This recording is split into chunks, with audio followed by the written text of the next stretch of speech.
আসসালামু আলাইকুম। আলহামদুলিল্লাহ, আমি এখন উপস্থিত হয়েছি ধানমন্ডি ভ্যাকসিমকো ইয়েলোতে, যেটা রাস্তার পাশে ছিল।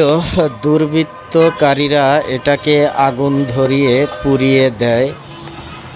পুড়ে যাওয়া কিছু চিত্র আপনাদেরকে দেখানোর চেষ্টা করব। ভিতরে প্রবেশ করেছি, ভিতরে এমনভাবে এটাকে চারপাশ থেকে আগুন ধরিয়ে দিয়েছে।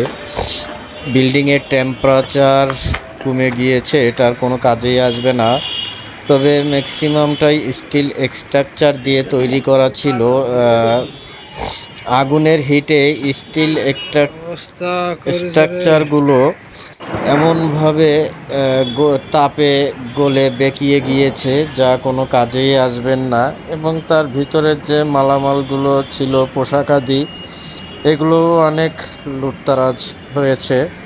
তো আমি সেদিকে যাব না, কিন্তু পুরানো অংশগুলো এমনভাবে পুড়িয়েছে যা আর কোনো কাজেই আসবে না। এগুলো সব অকেজো হয়ে গিয়েছেন।